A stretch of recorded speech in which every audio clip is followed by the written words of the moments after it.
Dogoran waawut waan biyya keenya biyya nagaa haa godhu waan hamaammata biyya keenya haa fageessu tolaan taa'ee waan tokkummaa keenya haa cimsu akka nu jenne waan haa jedhu anaan walaa dubarri gadaa itti haa guutu. Akka sinjettana jedhan of kalchaa akka sinjettana jedhan of kalchaa akka sinjettana jedhan of kalchaa waan inni nagaan oole nagaan waa bulchu hamaan irraa haa qabu tolaan haa qabu. Ummanni kanatti dhiyaatee too'ii gadaa kana seera kana hin dhaggeeffannaa cimsannaa hin guddannaa Oromoon bilisoomtu Oromoo bilisoomtannaa tokkummaadhaan jiraanna jedhee warroon as keessatti baanii dhufan kun illee nagaa mara nagaatti nu haa galan nagaa bobbaanii nu haa galan hamtuun isaan hin argin gufuun isaan hin dhayin waan tulluu waan malkaa waan aadaa Oromtittii kan aadaa Oromtichaa nagaa nu haa fuudhu alamii isaan nu haa fuudhu waan bokkuu haa jedhu waan gadaa shanii haa jedhu waan nangee shanii haa jedhu kanaan wallaalee waaqni laftaan tulluun itti haa guutu.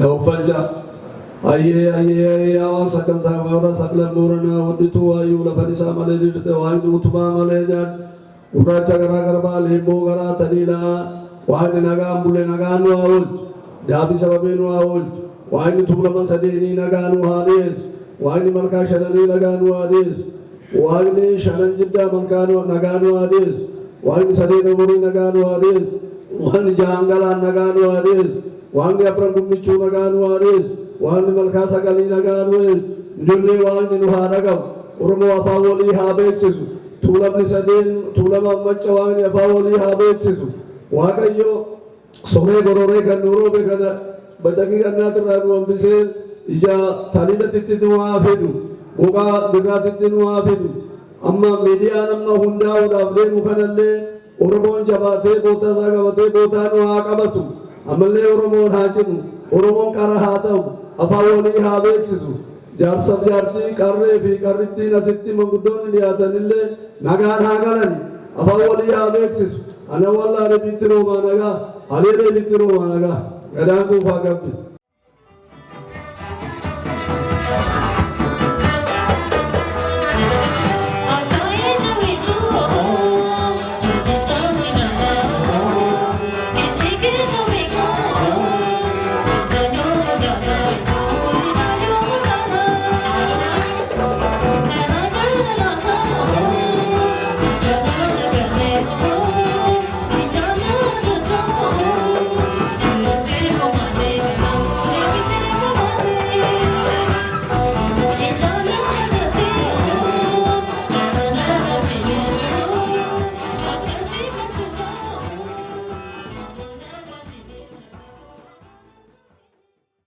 Boordii Jirraa Miidiyaa Neetwoork kabajamtoota hooggantoota mootummaa sadarkaa federaalaa fi naannoo asitti argamtan kabajamtoota hirmaattota sagantaa eeb miidiyaa Jirraa Neetwoork baga nagaan dhuftan baga gammaddan jechuu barbaada.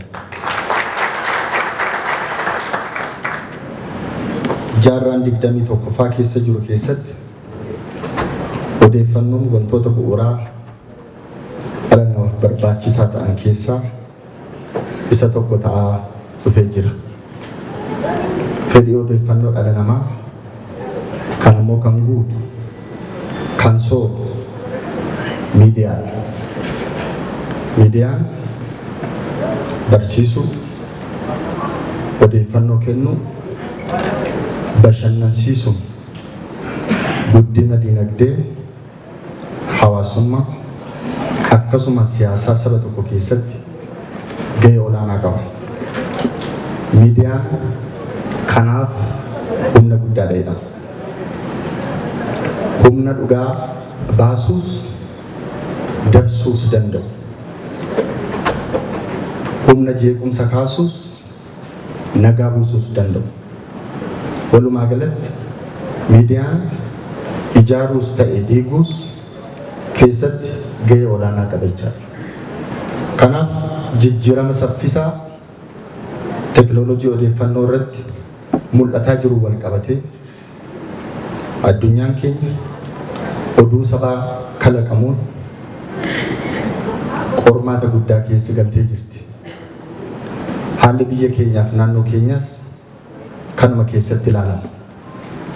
Uummanni Oromoo miidiyaa jajjaboo teknooloojii ammayyaa hidhatan beekumsaaf naamusa guddaa gonfatan ta'anii akka jiraatan qabaachuus qaba. Uummanni keenya baroota dheeraaf miidiyaa afaan, aadaa, seenaa isaa ol kaasanii mul'isan, barsiisaniif bashannansiisan dursee waan hin qabaanneef dhugaansaa haalamaa, seenaansaa saamamaa fi dhokfamaa ture. Kanaaf miidiyaan dhugaa dhokate qotee baasu, seenaa dhugaa barsiisu, seenessa dabe qajeelchuu ni danda'a. Injifannoo saamame kan deebisu, ijaarsa sabaa kan sirneessu danda'uuf meeshaa jabaa. Kanaaf uummanni Oromoo miidiyaalee humna jabaa qaban, dorgomaa ta'an, akkasumas dhiibbaa uumuu danda'an horachuu danda'u qaba. Miidiyaaleen mootummaas ta'e kan dhuunfaa hidhannoo isaanii cimsachuun ga'umsaan akka hojjetan mootummaan fedhii olaanaa qaba. Kanaafis sirni bilisummaa miidiyaa kan tiksu hojiirra oolee jira. Bilisummaa miidiyaa kenname kana keessatti hojjechuun olaantummaa seeraa kabajuu, kabachiisuun miidiyaa tokkorraa eegama jechaadha. Jirraa miidiyaa neetwoorkis haaluma kanaan yeroo yookaan wayitaa'u miidiyaan haqa qabeessa odeeffannoo qulqulluu uummataan ga'uu barbaachisu keessatti waan uumameef itti gaafatamummaa seena qabeessa kan akka bahu asumaan dhaamsa dabarsaa. Miidiyaa ijaarsi qofti galma miti. Teknooloojii hidhachuun, humna namaa ga'umsa qabu horachuun, naamusa eegummaa karaa eegeen hojjechuun dorgomaa ta'uun dhimma murteessaa. Kun akka galmaatti kan laalamu otoo hin ta'in dorgomaa ta'ee miidiyaa dhiibbaa uumuu danda'u taasisuun barbaachisaadha. Kanaaf jirraa miidiyaa neetwoork itti gaafatamummaa seena qabeessa uummataaf biyya tajaajilu guyyaa har'aa tokko jedhee eegale milkeessee seenaa industirii miidiyaa Oromoo keessatti ashaaraa isaa akka kaa'u abdiin qaba. Walumaa galatti miidiyaaleen odeeffannoo sobaa tamsaasuun summii jibbinsaa facaasan saaxiluun odeeffannoo qulqulluu qaqqabamaa taasisu, bashannansiisaa barsiisu, akkasumas hariiroo obbolummaa uummattootaa cimsuun imala biyya sabdaneetti milkeessuu keessatti gahee keessan akka baatan aamaa. Imalli keessan fagoo, hojiin keessan ulfaataa ta'uu hubattanii jabinaan akka hojjettan aamaa, akka milkooftan abdiin qabaa. Baga gammaddan, baga gamman horaa bulaa deebanaa jechuu barbaada. Maal yoo hojjenne saba kana guutuu gochuu dandeenya?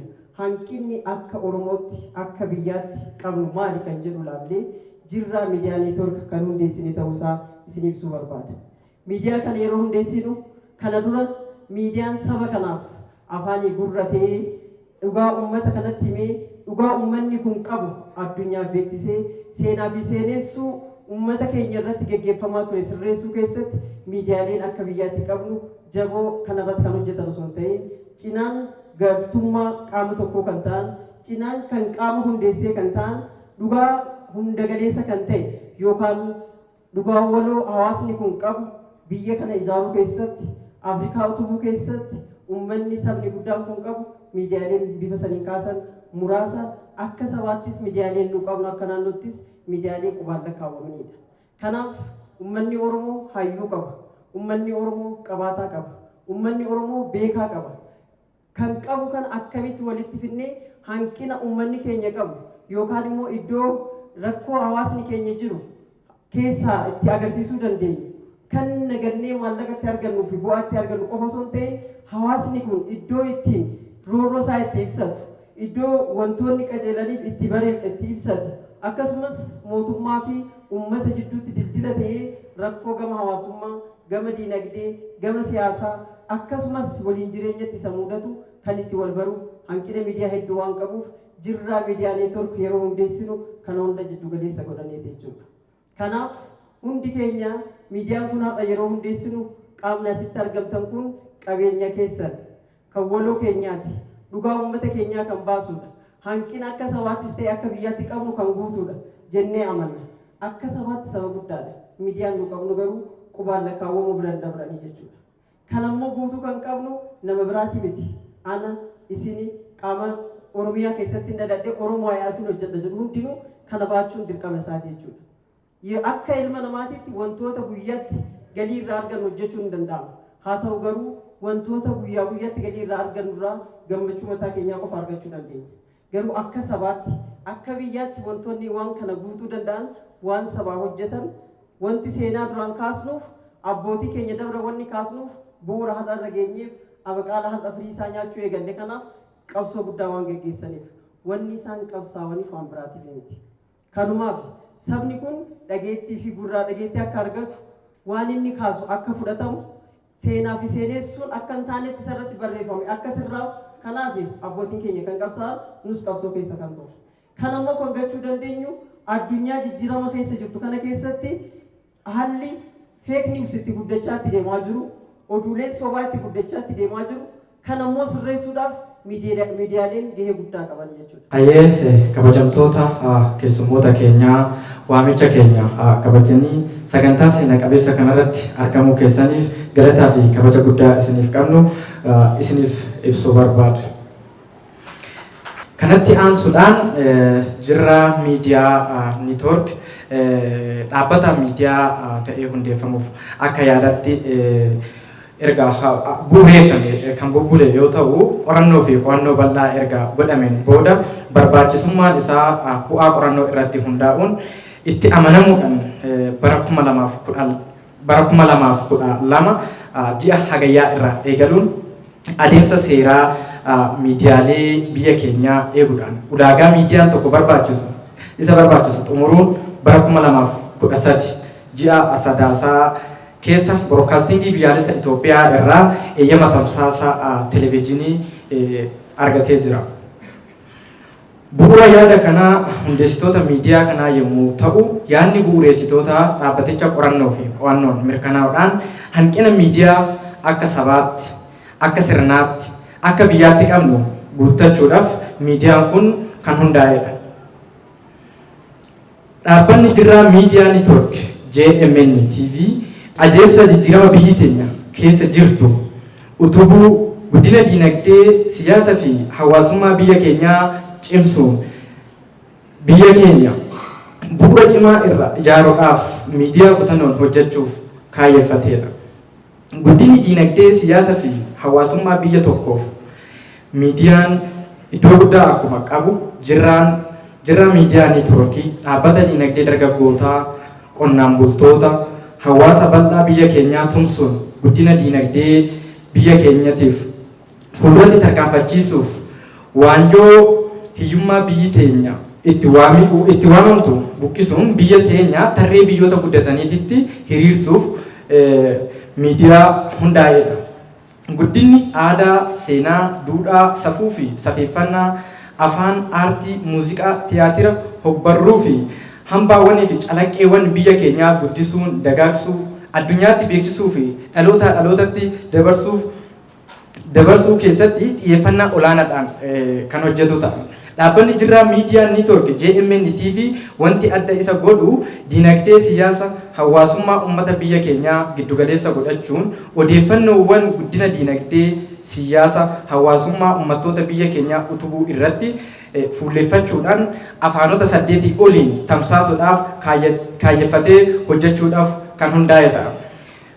Jirraa Miidiyaa Niitoork akka sabaatti, akka sirnaa fi akka biyyaatti hanqinoonni gama miidiyaatiin qabnu baay'ee gadaanaa fi kan qubaan lakkaa'ama yoo ta'u, Jirraa Miidiyaa Niitoork tarree miidiyaaleewwan addunyaatitti yaamamee tarree addunyaa miidiyaalee addunyaatitti akkaataa miidiyaaleen addunyaa itti hojjechuu danda'aniin tarree sanaan hojjechuudhaaf kaayyeffatee kan hundaa'e yoo ta'u, miidiyaan kun miidiyaa yeroo dheeraa qorannoo bal'aadhaan hundaa'edha.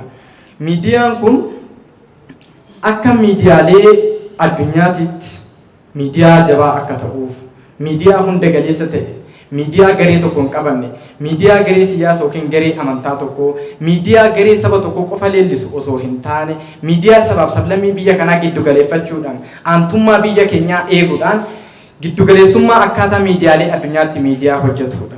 Miidiyaan kun hundeeffamuudhaaf qaamoleen addatti tumsanuuf taasisan dabalatee galata guddaan qaba. Keessattuu miseensota boordii Jirraa Miidiyaa Niitoork dhaabbilee fi namoota miidiyaa kana jalqaba irraa hanga ammaatti yaadan, beekumsaan, maallaqaan tumsuudhaan asiin ga'an hundaaf maqaa dhaabbata Jirraa Miidiyaa Niitoorkitiin galata guddaa galchuuf hin barbaada. Dhumarratti miidiyaan kun miidiyaa hunda keessanii waan ta'eef miidiyaa keessan waan dandeessan hundaan akka bira dhaabbattan, akka tumsitan, miidiyaan kun iddoo inni dogoggoretti akka keektan, akka sirreessitan, miidiyaan kun nun eegalee isiniin xumurama, miidiyaan kun miidiyaa namoota gartuu muraasan hundaa'e osoo hin taane, miidiyaa akka miidiyaalee biyya keenyaa osoo hin taane, miidiyaa boordii mataa isaa danda'e qabu, miidiyaa hooggansa mataa isaa danda'e qabu, miidiyaa hunda galeessummaadhaan hojjetu jennee waan dhaabneef miidiyaa kana bukkee gama dandeessanii akka bira dhaabbattan gama numaan isiniif dhaaba. Waan nu kabajanii asitti argamtaniif guddaa galatoomaa, horaa bulaa deemanaa. Saganticha haala bareedaadha akkuma hubattanitti. Waan guddaan miidiyaan kun itti yaadamaa ture waggaa 3 ga'ee jira. Performansiin isaa maal ta'a? Akkamitti miidiyoota jiranirraa miidiyaa madaalawaa oduu paartiizin hin taane oduu guddinaa fi dagaagina biyya kana irratti hundaa'u oduu nagaa ibsu waa'ee nagaa irratti hojjetu waa'ee guddina misooma irratti hojjetu waa'ee aadaa afaanii kana hunda qora qalbii uummata Oromoo irratti hojjetuu fi akkasumas sabaaf sablammoota biyya kanaa walitti fiduu danda'u miidiyaa akkasii akka ta'uu fi waa'ee Oromoo qofa otoo hin taane ka saba hundaatu intarteen godhuu danda'u jenneetti karoorsine miidiyaan kun har'a akka uumamaatti fudhatamu malee uumamee ture leegalii laawunchi ta'ee jira jechuudha. Miidiyaan kun miidiyaa aawudiyensii yookaan dhaggeeffattoota harkisuu danda'u. Miidiyaa quuqama dhala Oromoo hundaa'u tuquu danda'u nan paartiizin kan ta'e poolitikaa heddummina poolitikaa yaada intarteen godhuu danda'u jedheetiin amana. Nuti gaa hin danda'a jennee hojii seenne danda'uu fi dadhabuu uummatatu ragaa ba'a garuu nuti abdii guddaatu jira irratti hojjennas jenneeti abdannaa miidiyaan kun miidiyaa Oromoo hundaa kan ta'uutirra jira jennee yaadaa jirra. Miidiyaa Oromoo tasgabbeessee gara dimookiraasiitti gara haqa namoomaa ilma namaa Oromoo fi saboota biroo biratti Oromoo fi Oromoo gidduutti illee haqni ilma namaa eegamu. Oromoon Oromoo miidhuun akka irra hin jirre saba biroollee miidhuun akka hin jirre kan akeeku ta'eet mul'ata jedheetanii. I think miidiyaan Oromoo baay'ee hin jiru. Baay'ee kan jirus warra uumeef yookaan immoo warrumaa gartee poolitikaa bifa tokko qabu gaggeessuu yaalama. Isa kanarratti nuti isa kana giddu gala taane entertain godhuu barbaanna. Hundaa'u hirmaachisuu. Hawwiin ani qabu miidiyaan kun jabaatee lafarra jetee koorporeeshinii miidiyaa guddaa biyya kana keessatti akka ta'uudha. Isa kana immoo yoo roga hundaa'u kan dhaqqabu ta'e hin ta'a jenneet abdanna. Afaanota hedduudhaanis akka dabruu danda'u irratti hojjenna. Lammaffaa miidiyaan Oromoo xiqqaadha. Warri biroo akkuma beektan miidiyaa hedduu qabaachuu bira dabranii miidiyaa sobduu Oromoo xiqqeessu sabaaf sablammii biyya kana xiqqeessu irratti hojjetaa jiranii. Nuti immoo faalla sanii isaan illee karaatti akka deebi'an godhuu kan danda'u miidiyaa kana jennee abdanna. Miidiyaa jechuun ulfaataadha. Miidiyaa jechuun miidiyaa hundeessuu jechuun kaampaanii guddaadha biyya tokkoof. Miidiyaa jechuun meeshaa itti fayyadama hawaasaa meeshaa guddaadha. Miidiyaa jechuun ija waraanaatiin gaafa ilaaltu meeshaa waraanaa guddaadha yoo jenne nama hin qaanfachiisu. Miidiyaan akka addunyaatti mootummaa arfaffaadha. Akka biyya keenyatti garuu mootummaa lammaffaadha yoo jenne wal nama hin gaafachiisu. Miidiyaa jechuun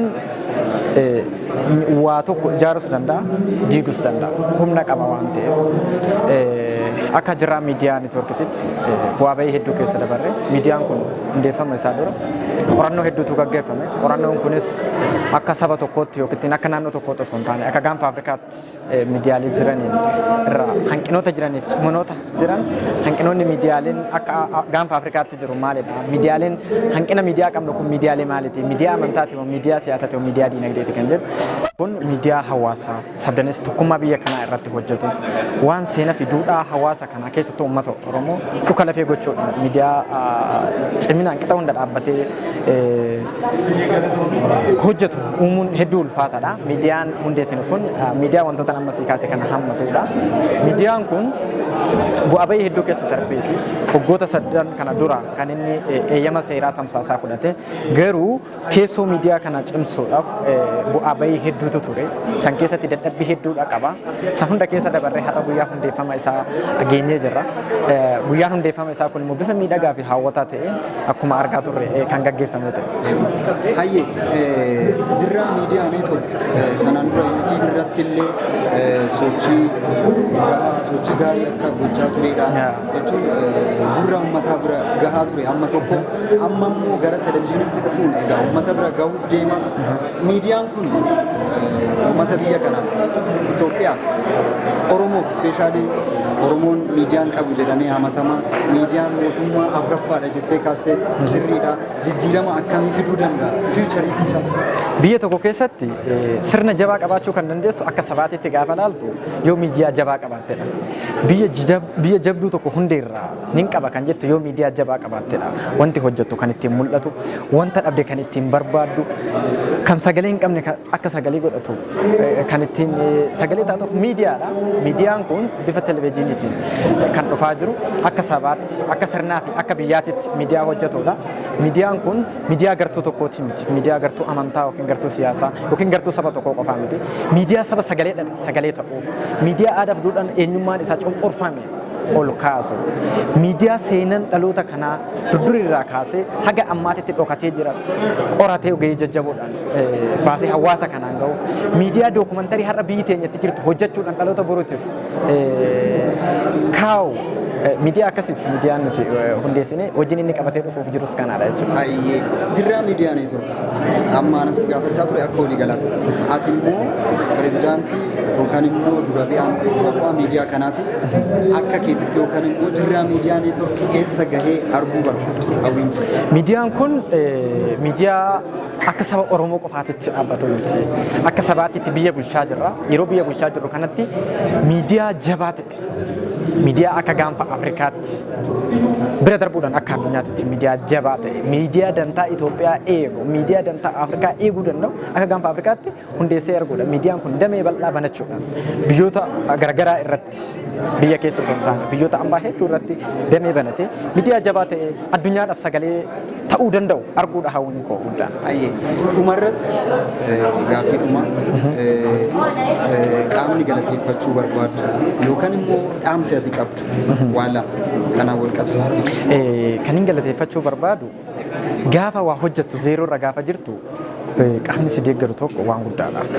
Keessattuu akka addaatti kan hin galateeffachuu barbaadu JJ Constructionii abbaa qabeenyaa injiinar Jabal Jamaal hedduu galateeffachuu barbaada. Nama gaafa nuti qorannoo irra jirru tokko jennee zeeroo irra jirru yaada qofa qabnu sana nama nu deeggaraa turanidha. Dabalataanis erga gara hojiitti gara sochiitti dhufne as istiidiyoo nu kireessuudhaan biiroo nu kireessuudhaan meeshaalee istiidiyoo tokko tokko haala nu mijeessuudhaan kan nu bira dhaabbata. BST kolleejii abbaan qabeenyaa Dr. Tafarii hedduu galateeffachuu barbaada. Dabalataanis boordii halkanii guyyaan waliin dhama'e akka addaatitti miseensa boordii keessaa itti gaafatamtuu abbaa herreegaa kan taate Lidiyaa Kadir akka addaatti galateeffachuu barbaada. Hayyee ergaan ati qabdu dhumarratti jechuun fakkeenya dhaamsi qabdu isin kana jalqabdaniif irraa isin deeggaru malaan ta'uu gara isin deeggaruutiin malu qarriin qeerroo fi qarree maaltu irraa dhaamsi? Dhaamsiin ani qabu miidiyaan kun miidiyaa dhalootaati. Miidiyaa hawaasa bal'aati. Miidiyaa kana kan garee tokkootii miti. Miidiyaan kun nuun eegale malee kan ittiin xumuramu hawaasa bal'aa kanaa. Hawaasni kun miidiyaa kiyya jedhee tumsachuu, bira dhaabbachuu, sagaleellee godhachuu danda'u qaba. Miidiyaan kun JMN sagalee haqaati. Sagalee haqaa odeeffannoo waayitaawaa ta'e, odeeffannoo qulqulluu fi sirnaawaa ta'e, safuuf safeeffannaa isaa eeggate hawaasni gabbaasuudhaan akka sagalee itti godhatu, akka hawaasa bal'aadhaan gahu abdii qabna. Hawaasnis miidiyaan kun miidiyaa keenya jechuudhaan bira dhaabbachuu akka qabudha kan guyyaan har'aa kun guyyaa hundeeffama isaati. Guyyaa kana gahuudhaaf bara 2013 irraa eegaleeti ulaagaa seerummaa isaa kan guuttatee waa hundi isaa qorannoo adda addaa geggeeffamee pirooses adda addaa fi istuudiyoo hundeessuudhaan wantoota akkasii irratti kan turamedha. Waan har'a jirraadhaan eegarru qofa miti jechuudha. Kanaaf sadarkaa isaa eeggatee hundeeffama isaa kan geggeessedha. Guyyaan kun nuuf guyyaa addaati jechuudha. Tokkoffaa jirraa miidiyaa neetwoorkiin feesbuukiidhaa fi yuutuubiidhaan alatti hin beekamu. Har'a miidiyaalee birootiinis ta'ee qaama hawaasaa asitti hirmaate kanaan miidiyaan keenya akka beekamu kan ta'edha. Isa kana wajjin wal qabatee kan hundeessuun qofti galmaa miti. Hundeessinee maal hojjechuu qabna? Ijaa gurra uummataa ta'uu qabna. Uummataa fi mootummaa diddina taanee wal fiduu qabna.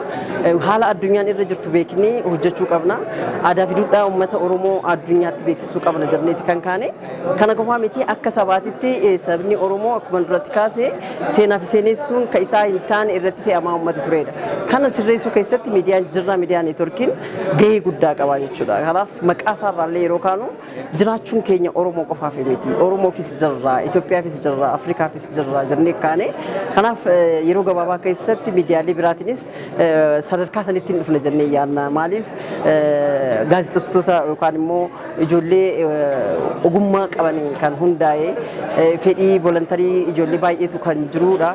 Kanaanis immoo uummatni kan nu deeggarudha. Akkasumas abbootii qabeenyaa kan nu cinaa jiranii. Mootummaanis miidiyaan akka ijaaramee cimu gahee guddaa taphachaa waan jiruu fi qajeelfamooti fi labsiileen adda addaa waan jiru kana qabannee miidiyaa dorgomaa hin taane jenneetiin yaannaa jechuudha. Baay'ee namatti tola. Dhumarratti jirraa miidiyaa neetwoorkii jalqabeera. Miidiyaan mootummaadhas humnas balleessus tolchus humna waan qabuuf jechuudha. Jirraa miidiyaa neetwoorkii eessa gahee arguu barbaadu? Hawwiin keessa. Jirraa miidiyaa neetwoorkii hawwiin keenya inni guddaan akka har'a BBC jennu Aljazeeraa jennu sadarkaa sanitti ol guddate waa'ee naannoo fi Oromiyaa fi Itoophiyaa qofa osoo hin ta'in dhimma addunyaatittis miidiyaa haqaa ta'e haqa irratti dhaabbatee biyya ijaaruu keessatti gahee isaa bahachuu akka danda'u akka biyyaatitti ilaalama qabnutu jira jechuudha. Biyya tana badhaatee dhaloonni kun irraa akka fayyadamuuf biyya badhaatu biyya sadarkaanis biyyoota guddatanitti akka galtu barbaadu. Kana gochuu keessatti miidiyaan gahee guddaa qaba waan ta'eef jirraan sadarkuma sanii waliin guddachaa deemeetiin miidiyaa sadarkaa addunyaatti dorgomaa ta'a jenneetiin abdanna akka ta'u sabdii guddaa qabna jechuudha. Uummanni miidiyaan kun miidiyaa keessan jenna. Maaliif miidiyaa kanarraa qabni kana hundeessis irraa waa argachuufi miti. Waan har'a gurgurtee borurraa bitatuufi miti.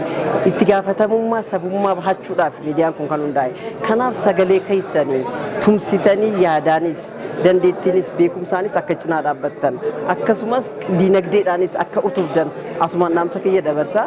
Uummanni keenya haalli addunyaa nama irra jirtu amma oduu sobaatu baay'ata. Kanaaf oduulee sobaa kan adda baasee ilaalu biyya ijaaruu keessatti gahee isaa akka baatu asumaan dhaabaa galatooma.